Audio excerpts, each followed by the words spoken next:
Thank you. That's a hard act to follow. I had to write this down because I'm a little nervous.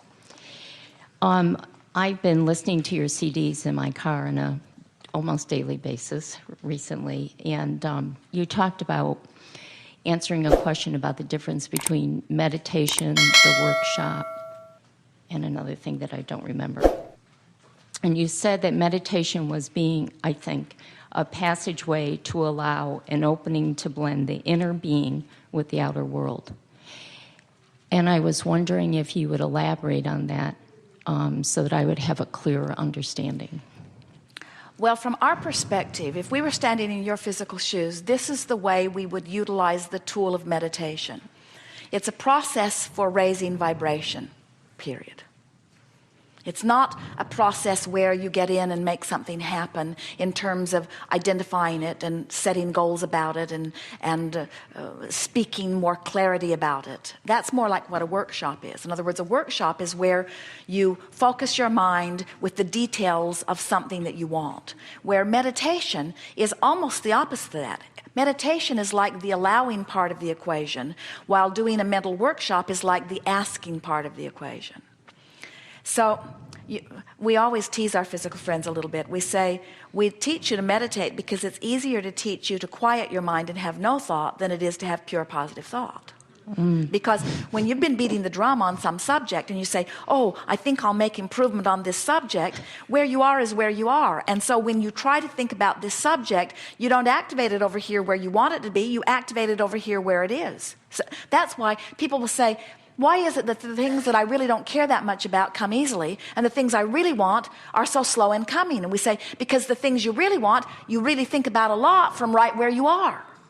So that's why we teach meditation. The process of meditation is sit in a quiet, comfortable place and quiet your mind and focus on something that allows you to stay awake but doesn't activate something that is troubling. Or, in other words, it's just choosing some subject that you can rest with and feel good with.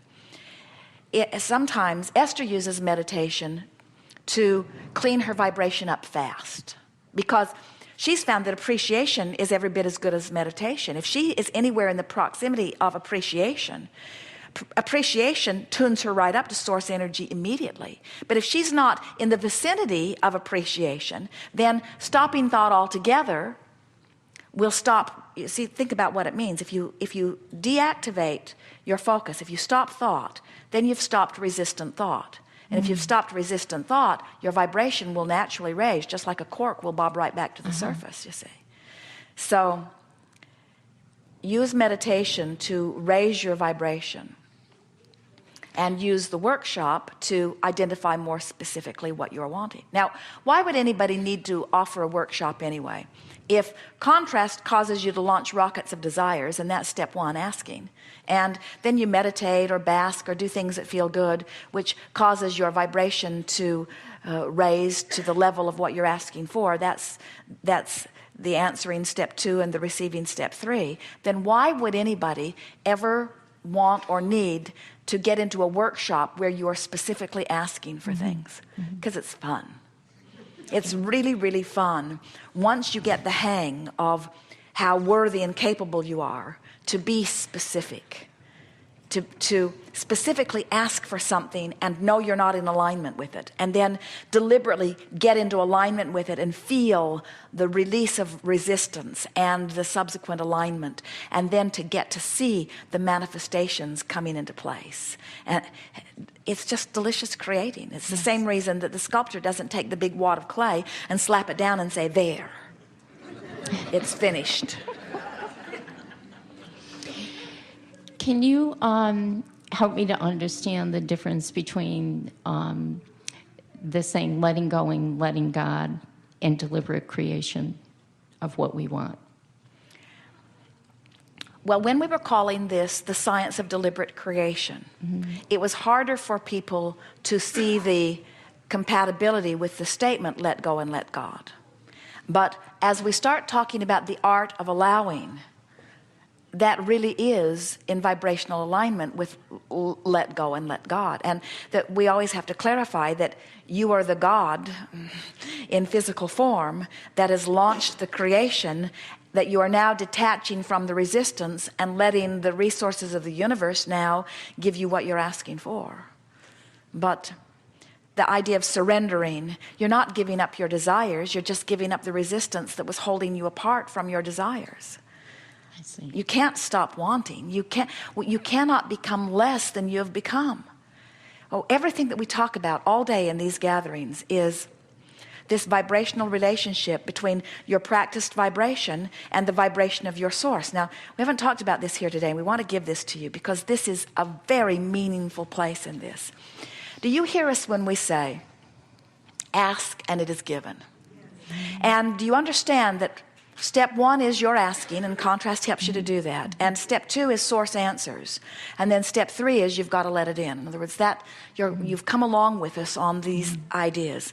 So now we're saying to you that the reason that we can unequivocally say to you, when you ask, it is given, is because when the contrast causes a desire to be born within you, you are so trusted by source out here on this leading edge place to selfishly request the very best possible thing for yourself, that source agrees instantaneously and goes along with it. Now hear that.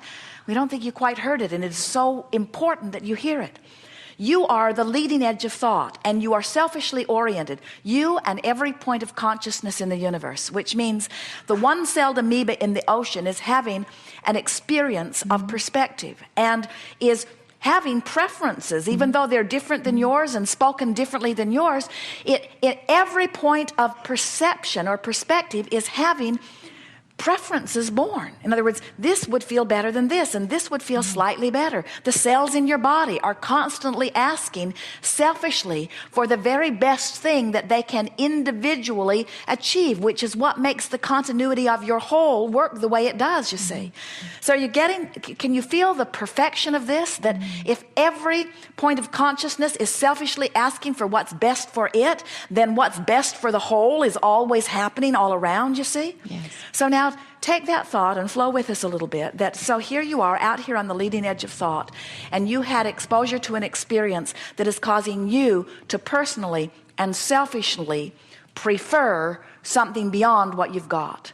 And source says immediately, faster than you could even listen, yes to that. So that means point one of this vibrational relativity has happened. What you want and source are there. But where are you in relationship to it? Still complaining? Still worried? Still unhappy? Source and what you want has joined your vibrational escrow and is there waiting for you. That's what that buffer of time is, waiting for you to find somehow, some way to be a vibrational match to what you are asking for. So can you feel how delicious it is once you've shown yourself that? And you can do that today. You got depressed and you got all the way to anger. You've shown yourself that you are empowered. You've shown yourself that no matter what, you can and if you can go there, then you can go there. And if you can go there, then you can go there. And if you can go there, then you can go there. In other words, if you can get from depression to anger, then you can get from anger to frustration. And then from frustration to hopeful, and from hopeful to believing, and from believing to knowing, and from knowing into the ecstasy that is natural to you. And we have to say to you that there is no end to relief. In other words, we cannot stop being where we are and expanding into more. The expansion never stops for any of us.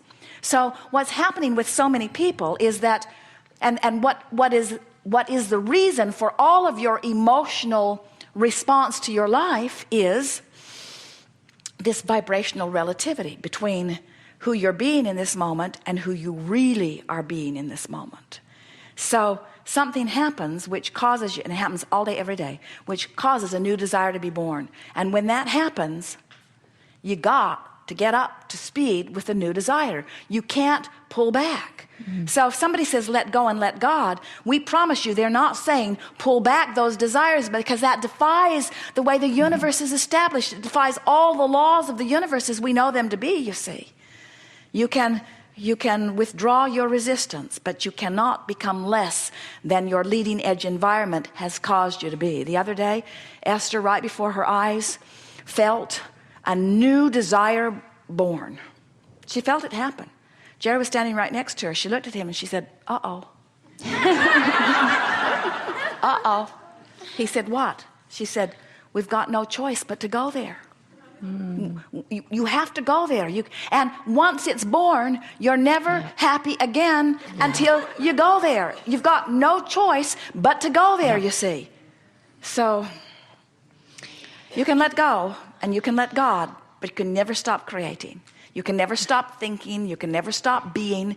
You can never stop offering vibration, but you can deliberately control vibration. And that's the power of those workshops, to deliberately control thought and then see universal response to your thought.